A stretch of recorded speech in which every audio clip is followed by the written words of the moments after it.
Bonjour à toutes et à tous et merci pour votre présence. Donc nous allons faire un webinaire aujourd'hui avec un retour d'expérience sur un établissement de santé qui utilise CyberWatch en l'occurrence. C'est un retour d'expérience avec monsieur Mathieu Kernanet, qui est responsable de la sécurité des systèmes d'information pour le centre hospitalier de Châteauroux. Et donc, je remercie déjà vraiment monsieur Kernanet d'avoir bien voulu se joindre à nous aujourd'hui parce que on sait que les RSSI sont tout particulièrement sollicités en ce moment et donc merci d'avoir pu dégager un peu de temps pour nous rejoindre aujourd'hui. Merci, bonjour à tous. Donc aujourd'hui, on va parler de gestion des vulnérabilités avec un petit retour d'expérience et concrètement, on va rappeler un peu les enjeux de la gestion des vulnérabilités pour les établissements de santé. Et derrière, il y aura donc le retour d'expérience du centre hospitalier de Châteauroux. Si durant la présentation, vous avez des questions, il y a un petit chat situé sur le logiciel Livestorm qui est disponible normalement, donc je crois que c'est en haut à droite de votre navigateur et ça vous permet de poser vos questions directement dans le chat. N'hésitez pas à le faire, on traitera les questions plutôt en fin de présentation, on refera un bilan là-dessus et on essaiera de répondre à l'ensemble des questions qui auront été posées. Il y a aussi un mécanisme qui permet d'envoyer des questions directement à certains membres parmi nous. Si jamais on envoie, eh bien, il n'y a pas de souci, on les traitera également. Donc, je rappelle le plan.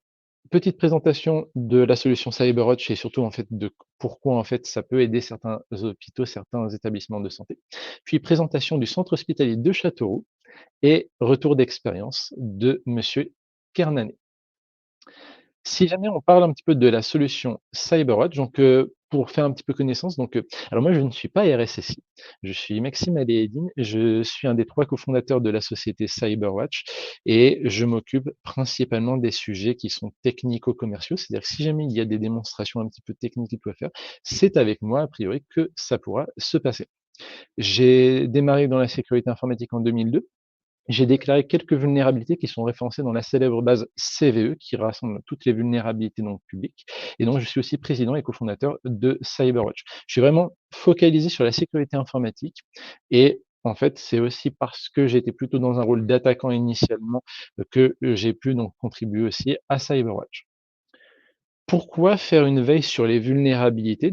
Là, je vous présente quelques petits logos de vulnérabilité, puisque maintenant les vulnérabilités elles ont des logos pour certaines d'entre elles. En fait, les vulnérabilités, c'est un sujet aussi, mais vous ne vous en occupez pas. Eh bien, les vulnérabilités vont s'occuper de vous malheureusement parce qu'il y en a énormément. Ces vulnérabilités, elles sont même médiatisées et en fait, elles sont médiatisées et elles ont des logos pour encore plus en faire parler sur internet. Ça, c'est le côté un petit peu, marketing, c'est-à-dire que ça fait qu'on en parle beaucoup de ces vulnérabilités, mais concrètement, pourquoi ça génère un risque pour donc les systèmes d'information? C'est parce que les vulnérabilités, ça concerne des produits qui sont utilisés un petit peu partout dans le monde entier et une fois qu'elles sont publiées, eh bien, en fait, ça donne de nombreuses informations sur comment s'en servir pour faire une attaque informatique. Là, j'ai choisi un cas qui est dans le contexte qu'on connaît au niveau des systèmes d'information de santé. C'est une vulnérabilité qui a été publiée fin 2019, en décembre 2019, qui a surtout fait parler d'elle en janvier 2020 et qui s'appelle la CVE 2019-19780. Toutes les vulnérabilités qui sont publiées, elles ont un petit code barre comme ça qui permet d'en parler au niveau international.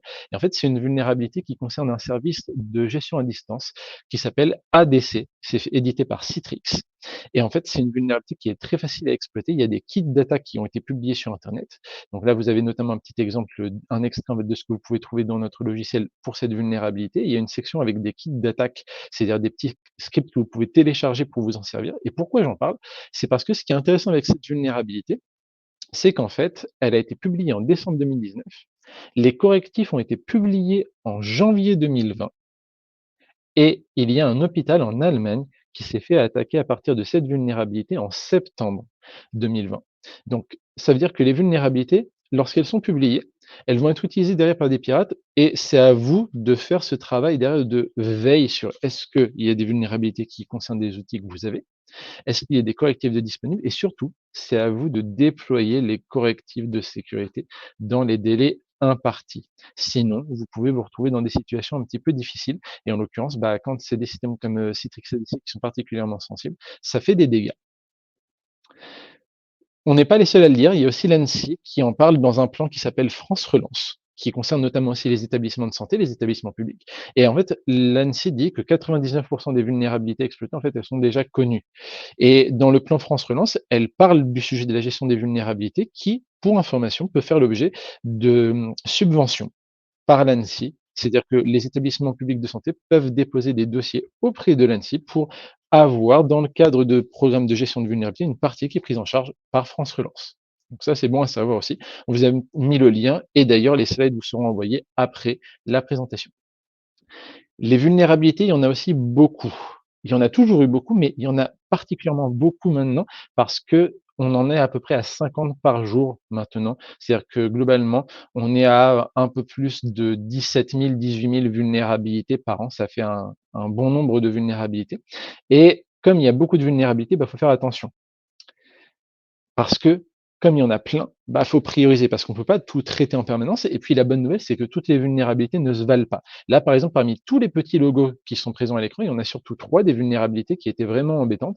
Les autres, c'était purement pour faire plaisir aux journalistes, entre guillemets, qui des petits logos. La manière saine de gérer les vulnérabilités en les priorisant, c'est en prenant en compte en fait la probabilité d'une attaque informatique et l'impact métier. C'est-à-dire que la partie probabilité, c'est est-ce que la vulnérabilité elle est facile à attaquer. La partie impact, c'est est-ce que si jamais elle est utilisée, est-ce qu'elle va me faire des dégâts. C'est pris en charge par des méthodes officiellement reconnues comme le CVSS V3, mais c'est quelque chose qui est un peu fastidieux et donc il y a des outils qui permettent de vous aider à automatiser cette priorisation-là. Et puis, pourquoi on en parle tout particulièrement avec les établissements de santé?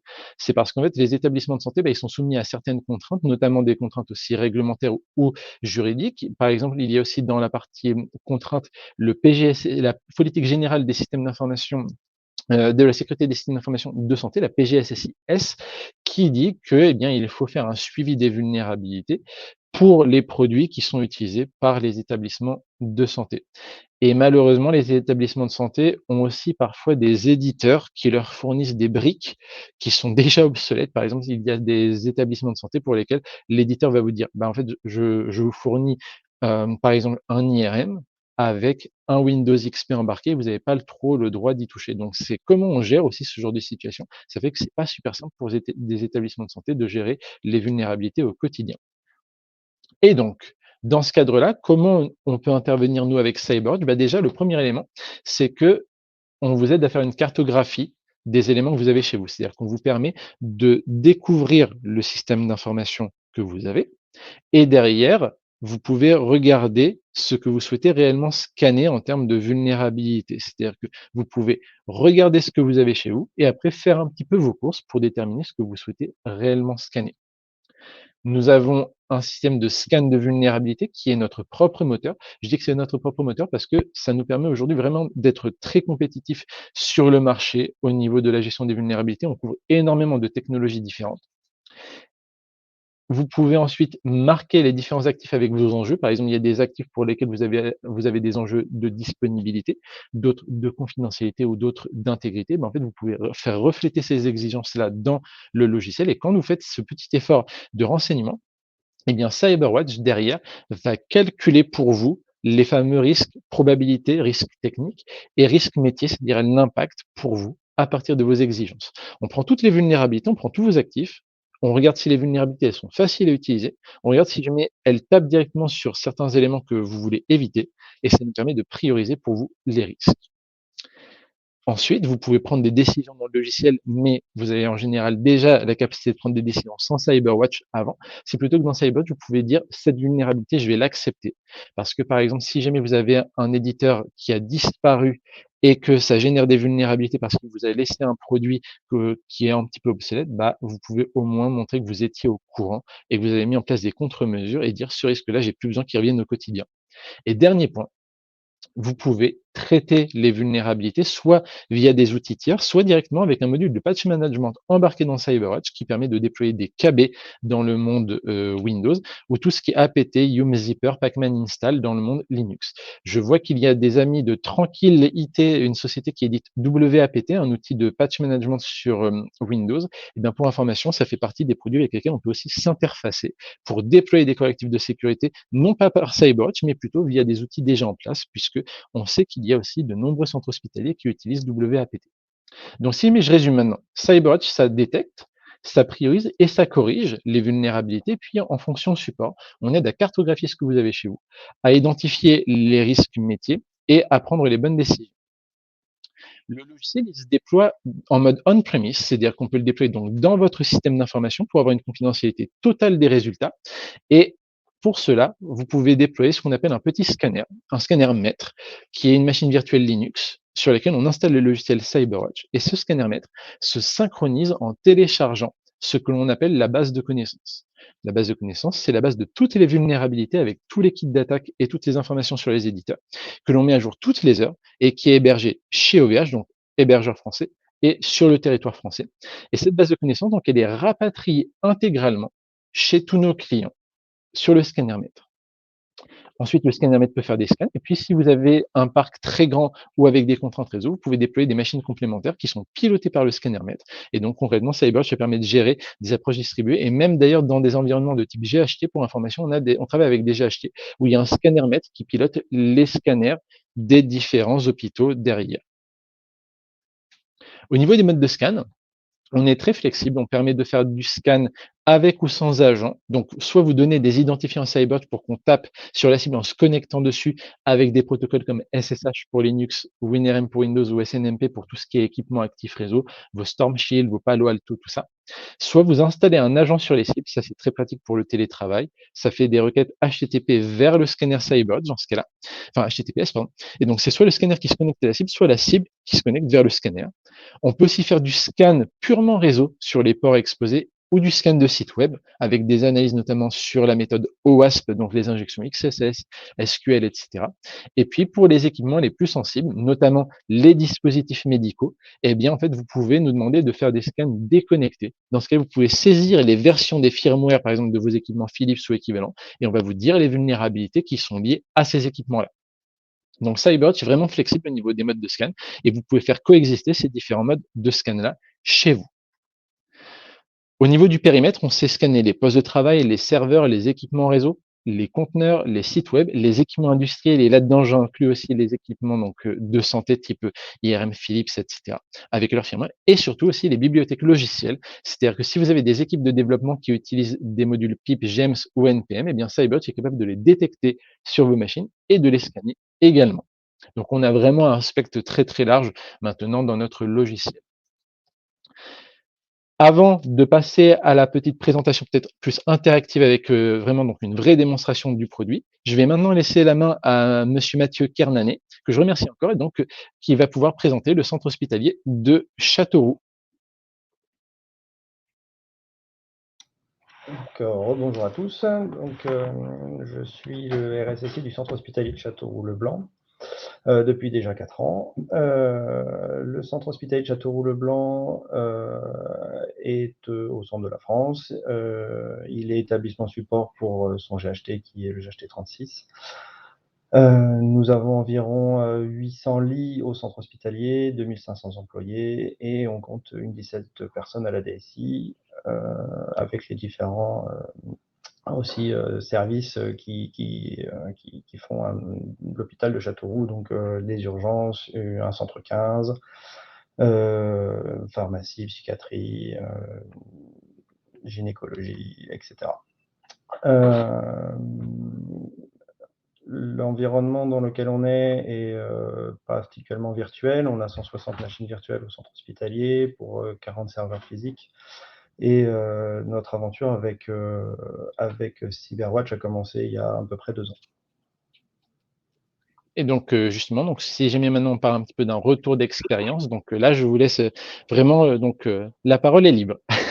Donc, par rapport à Cyberwatch, on a pris contact il y a 2 ans parce que, afin de respecter la PGCCS en première partie et puis d'autres réglementations en vigueur, il nous fallait quelque chose pour détecter les vulnérabilités. On n'a pas fait le choix de détecter, l'ensemble du réseau à l'heure actuelle. On cible principalement tous nos serveurs. Donc on installe l'agent, que ce soit en Linux ou en Windows, sur la partie, serveur et on a implémenté ça sur l'ensemble de notre parc et on a pu ensuite définir une priorisation du patch management qui en découle par la suite pour, enlever ces vulnérabilités. Heu, L'installation se fait, d'une rapidité, incroyable. On n'a eu aucun problème sur aucun de nos serveurs, ça s'installe partout. C'est voilà, c'est un point exe pour Windows et un script pour le SSH. Pour le Windows, on l'a passé par GPO, donc tout serveur qui s'installe sur le centre hospitalier, s'intègre automatiquement avec, Cyberwatch. Heu, Avec la console, on a, tout de suite une alerte en nous disant qu'un nouvel actif est arrivé. Le scan est fait dans les minutes qui suivent, et on peut voir un retour d'état à l'instant T, s'il est à jour, s'il a bien tous ses KB, s'il n'y a pas un logiciel dessus qui traînerait, qui est, à mettre à jour. La phase maintenant actuelle, c'est on s'en sert d'homologation pour mettre en fonctionnement nos serveurs. Donc, avant de mettre, le serveur en production, on vérifie qu'il n'y a pas, de parties obsolètes ou, des vulnérabilités, avant de le donner à notre prestataire qui, doit intégrer, son logiciel dessus. Très bien, bah, merci pour, ces éléments-là.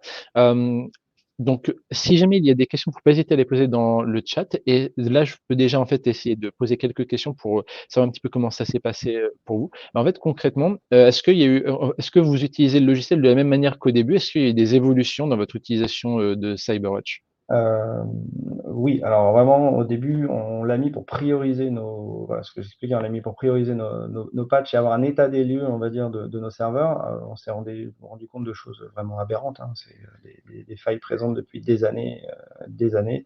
Hem Maintenant, on l'utilise plus, du maintien en conditions opérationnelles de sécurité, hein, on regarde, 1 fois par semaine ou voilà, qu'est-ce qui est à mettre à jour, bon, ben, bien sûr, à chaque fois qu'il y a un tooltip qui sort sur Windows, ben, tout repasse en rouge, hein, mais on peut cibler, voilà, nos serveurs critiques et nos serveurs, un peu moins critiques, sachant qu'il faut les patcher tout de même, hein, mais on peut prioriser.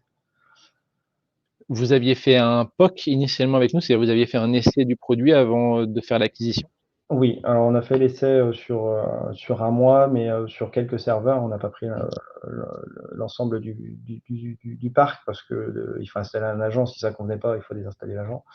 Donc, mais bon, ça a rapidement, fonctionné, notamment avec les rapports. On peut Mmh. voir, on a différents rapports qui existent, sur l'outil et on peut, exporter ce rapport et voir l'évolution dans le temps. On peut démontrer du coup à la direction, qu'on patch et l'évolution, des vulnérabilités. Alors on voit qu'il y a de plus en plus de vulnérabilités présentes, dans les systèmes d'information, mais que, les actions correctives sont en place pour faire diminuer, au fur et à mesure ces vulnérabilités. D'autre part, maintenant, je m'en sers aussi, pour, quand on n'a pas le choix, par exemple, vous disiez un Windows XP Mmh. ou autre à mettre en œuvre. Heu, on nous a demandé, dernièrement de mettre un Windows 7 en réseau, pour faire, de l'EEG et j'ai installé l'agent dessus et puis, j'ai fait prendre à la direction, la décision de le mettre ou pas en réseau, malgré les failles de sécurité et les vulnérabilités qu'il y avait dessus. D'accord et ça effectivement, en fait, pour résumer, il y a des systèmes où quand on nous impose un petit peu pour des contraintes métiers de travailler avec des systèmes qui vont forcément générer des vulnérabilités, bah, en fait, l'idée c'est au moins d'être informé des risques qui sont liés. C'est-à-dire que tout traiter, très sincèrement, c'est très difficile. On connaît très peu de personnes qui arrivent à tout traiter au quotidien. Par contre, le fait d'avoir un minimum d'informations et de pouvoir se dire: «Bah, OK, cet équipement-là, on va l'isoler», des choses comme ça, c'est un premier pas pour, bah, derrière, on va dire, faire une sécurité pragmatique du système d'information et surtout dans le milieu médical où effectivement, en général, les machines qui pilotent, bah, les EEG ou équivalents sont un peu obsolètes malheureusement. c'est ça. Maintenant, on a mis notre site web aussi en test dessus pour voir Mmh. les vulnérabilités qu'on avait dessus. On réfléchit à intégrer nos pare-feux et 2-3 outils, mais sans agent pour avoir des informations Mmh. de vulnérabilité. Donc ça, c'est la prochaine étape qui va suivre. Sachant que pour la partie scan de site web, donc ça va me permettre aussi de montrer un petit peu comment ça fonctionne dans le logiciel. Donc ça, c'est l'interface du logiciel. Et en fait, pour tout ce qui est scan donc d'applications web, en fait, on scanne aussi bien les CVE que la partie vulnérabilité OWASP, mais aussi des éléments qui sont plus liés en général à des exigences un peu de l'ANSSI aussi. C'est-à-dire qu'en fait, on va vous indiquer par exemple, qu'il y a des éléments liés à des problèmes de certificat SSL-TLS ou des choses comme ça, à l'absence de CSRF, et cetera. C'est-à-dire qu'en fait, on indique des éléments qui sont plutôt aussi des soucis de configuration sur les sites web et en fait, c'est très classique d'avoir des problèmes de certificat, TLS ou SSL, des en fait, notamment dans les configurations SSL-TLS sur les sites web. Au niveau du logiciel, est-ce que vous utilisez de temps en temps aussi l'encyclopédie des vulnérabilités peut-être? Oui, alors c'est vraiment à titre d'information pour voir Mmh, ce que fait quand même la CVE, enfin mmh, ce que la vulnérabilité, en quoi elle consiste. Après, c'est de notre côté, c'est pas notre utilisation principale. mmh. Nous, on utilise vraiment pour cartographier les vulnérabilités de notre système d'information sur la partie OK, serveur et à prendre les mesures qui vont après. OK. Voilà, après, on va dedans, hein, mais bon, on regarde souvent celles qui sont avec un cyberscore assez élevé Mmh. puis on traite. Et est-ce que vous avez déjà échangé aussi avec notre support peut-être? Oui, très réactif et disponible. On a eu quelques soucis lors d'une mise à jour, donc enfin, rien de bien méchant, tout a été corrigé, à chaque fois donc Très bien. Et alors justement, est-ce que par exemple, il y a quelque chose que vous aimeriez voir apparaître dans la roadmap?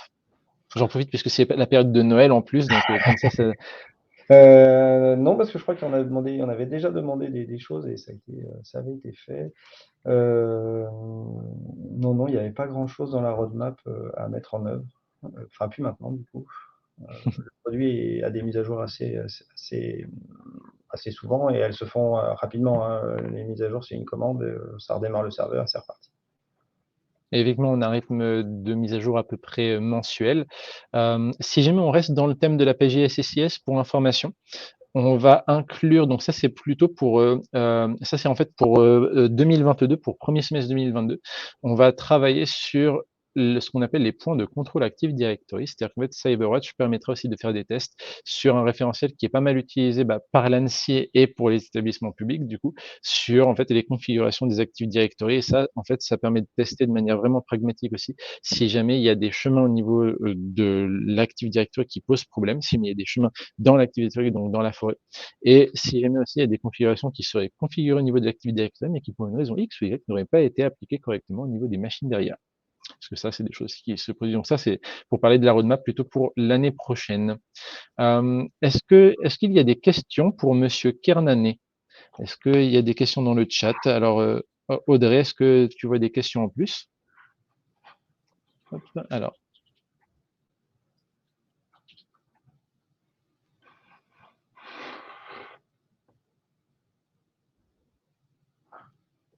hop. Alors, en tout cas, si jamais il y a d'autres questions en cours de route, faut vraiment pas hésiter. Si jamais je présente peut-être, maintenant un petit peu plus la démonstration pour montrer un petit peu les points dont monsieur Kernané parlait. En fait, sur la partie, évolution des vulnérabilités, on donne notamment des vues de ce type-là. Hop, ça va apparaître, qui permettent en fait de voir donc l'évolution du nombre de détections des vulnérabilités dans le temps et puis après l'avancement en termes de remédiation.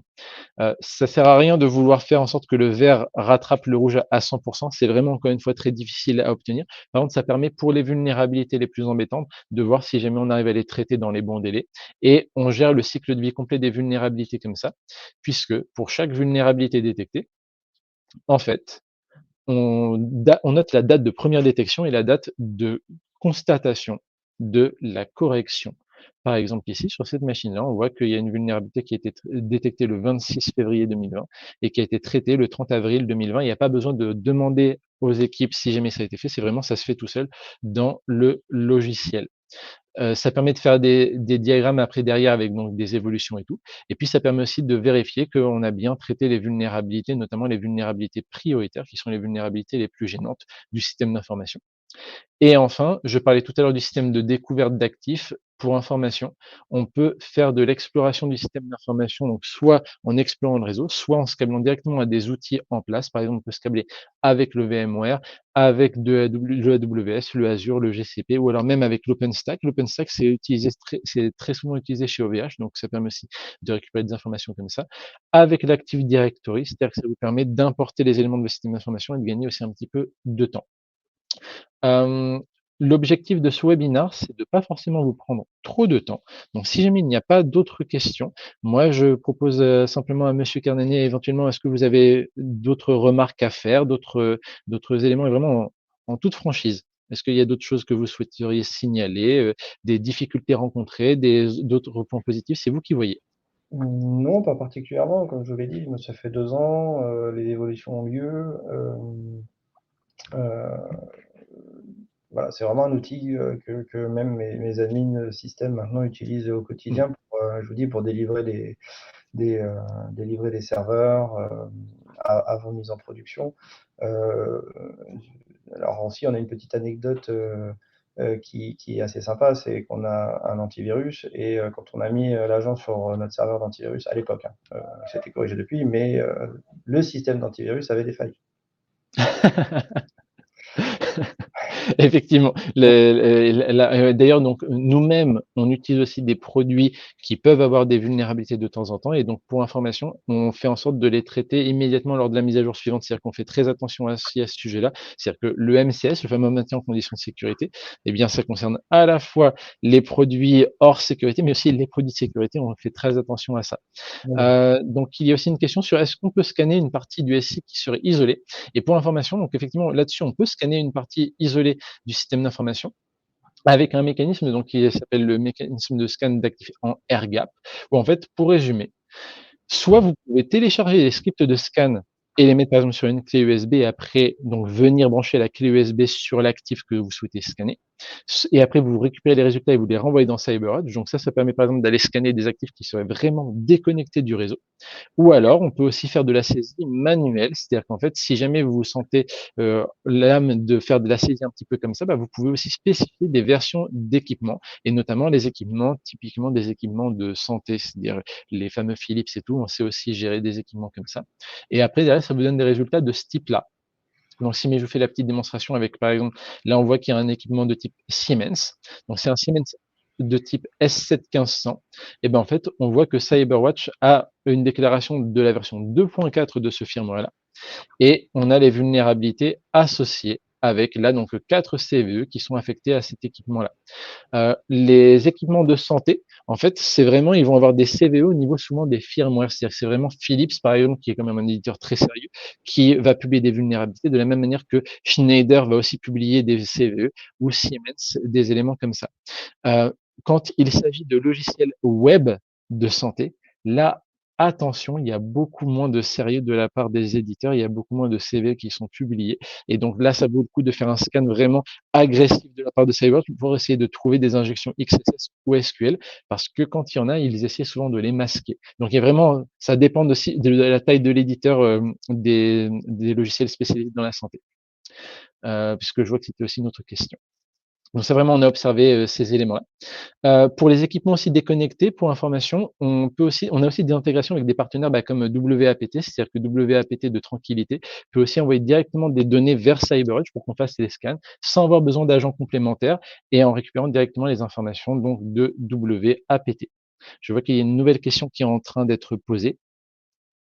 Hop, donc on va attendre simplement.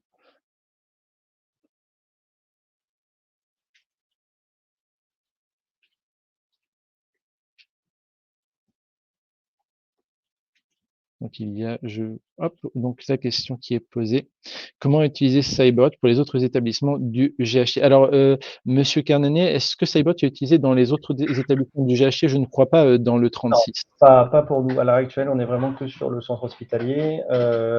Les établissements de notre GHT sont encore déconnectés. On a un GHT qui est assez jeune, voire très très jeune. Et voilà, on commence à réfléchir à implémenter une partie sécurité du GHT. Donc, sûrement qu'on viendra étendre, on va dire, la fonctionnalité du CyberWatch sur les autres serveurs. Mais voilà, passer en mode SaaS sera peut-être une chose à faire pour la facilité du déploiement, on va dire. Et pour information, donc, les autres établissements avec lesquels on travaille qui, eux, sont dans un GHT qui utilise, par exemple, CyberWatch partout, comment ils fonctionnent? Pour répondre aussi donc à la question de monsieur Franck Mousset. Eh bien, en fait, chaque établissement va avoir sa propre infrastructure autonome CyberWatch, et après au niveau de l'établissement pilote, il y a un autre scanner dédié qui va s'appeler en fait le scanner d'agrégation et qui va recevoir tous les résultats de tous les établissements, que ce soit établissement pilote ou établissement du GHT. Et en fait, ça va agréger tous les résultats et en lecture seule. L'intérêt, c'est que ça permet de montrer à chaque établissement qu'ils ont quand même leur autonomie, mais que derrière, après, les résultats sont agrégés pour faire une analyse globale de la sécurité de l'établissement de santé. Un autre point important aussi là-dessus, c'est qu'il y a certains établissements de santé qui utilisent des solutions tierces, comme par exemple du Citalide ou alors comme du Egeri, et qu'en fait, on a aussi des intégrations avec des produits comme ça pour avoir une vision un petit peu globale. Le fait alors il y a aussi une autre question, donc c'est monsieur Fabien Vermet qui demande si il est possible d'affecter des vulnérabilités à des personnes. Pour ça, on passe par des outils de type ITSM. C'est-à-dire qu'en fait, si jamais vous avez un ITSM, par exemple un Jira, un ServiceNow ou même un GLPI, et ben dans ce cas-là, en fait, vous pouvez demander à CyberWatch depuis notre interface directement. En fait, vous pouvez cliquer sur des CVE et déclencher un envoi vers un système tiers. Et là, c'est totalement personnalisable, c'est-à-dire que vous pouvez faire de l'envoi par email, ou alors vous pouvez aussi déclencher des envois donc par API vers un GLP et tout pour ouvrir un ticket, par exemple, et vous pouvez faire plusieurs formats de tickets pour que ça ouvre aux bonnes personnes derrière. Et on a aussi donc des systèmes de rapports qui peuvent être directement faits par email pour envoyer régulièrement, par exemple, des rapports à des gens en fonction du système d'information. Qu'est-ce que ça veut dire plus concrètement? Ça veut dire que chaque actif qui est scanné par CyberWatch, vous pouvez lui affecter un ou plusieurs groupes métiers. Donc ça, c'est totalement libre. Soit c'est une saisie manuelle, soit en fait, on peut même récupérer ces données-là depuis des systèmes tiers. Et derrière, après, vous pouvez faire en fait des règles pour que, en fonction de ces groupes métiers comme ça que vous pouvez affecter aux actifs, eh bien, vous pouvez demander à ce que les rapports soient envoyés régulièrement à des gens. C'est-à-dire qu'en gros, vous générez un rapport une première fois et puis après, vous pouvez retourner donc dans les rapports et vous pouvez dire, bah, par exemple, ce rapport-là, le rapport qui a été fait sur le groupe, par exemple, App Apache, eh ben, je vais le rendre périodique. Et dans ce cas-là, je vais demander à ce que CyberWatch envoie automatiquement le rapport par email de manière, par exemple, hebdomadaire à équipe en charge de Apache @monétablissement.org par exemple. Donc on a aussi des éléments de ce type-là. Donc on peut faire pas mal de choses en termes d'envoi aussi d'éléments comme ça vers des systèmes tiers. Par contre, attention, on n'a pas d'outil de ticketing embarqué dans le produit parce qu'en général, sinon ça crée un deuxième outil de ticketing par rapport à ce que vous avez déjà. Et c'est pour ça qu'on recommande de nous interfacer avec vos outils en vigueur, que ce soit de l'email ou un ITSM à la Jira, ServiceNow, GLPI, etc.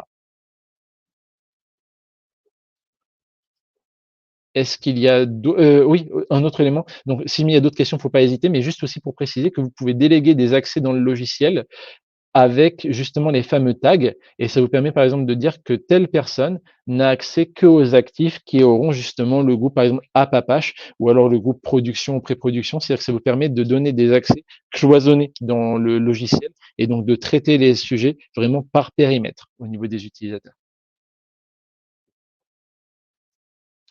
Voilà. Nous sommes, pour information, référencés au catalogue Elodie de la CAIH. Et donc, on travaille avec la CAIH, donc dans le catalogue Elodie, où le titulaire du marché, donc c'est SCC, qui d'ailleurs peut redistribuer comme ça nos produits. L'ACH organise régulièrement des webinaires aussi pour ses adhérents et donc là, l'idée c'est que même ce webinaire était organisé aussi en partenariat avec l'ACAIH et donc c'est un marché qui a été notifié le 31 janvier 2020 pour une durée de 4 ans et donc l'ACAIH se charge de faire la sélection des éditeurs dont nous avons la chance et l'honneur de faire partie et après SCC se charge de faire les négociations des conditions tarifaires et aussi donc de réaliser les devis pour les adhérents à la CAIH. Nous allons vous envoyer donc toutes les informations aussi par email ainsi que la vidéo. L'époque de notre produit sont gratuits, donc si vous voulez faire un essai, il n'y a pas de souci, vous pouvez faire un essai de notre logiciel sur une durée d'1 mois et je remercie encore donc le centre hospitalier de Châteauroux avec notamment monsieur Kernanet pour avoir bien voulu participer à ce retour d'expérience. Merci beaucoup à vous aussi. Eh bien, merci beaucoup et donc nous avons fait un webinaire de 34 minutes. L'idée, c'est de ne pas vous prendre trop de temps. Nous allons vous envoyer les éléments et si jamais vous avez des questions, même après, n'hésitez pas à nous contacter. On va vous envoyer tous les éléments. Donc merci beaucoup. Merci à Bonne vous. journée.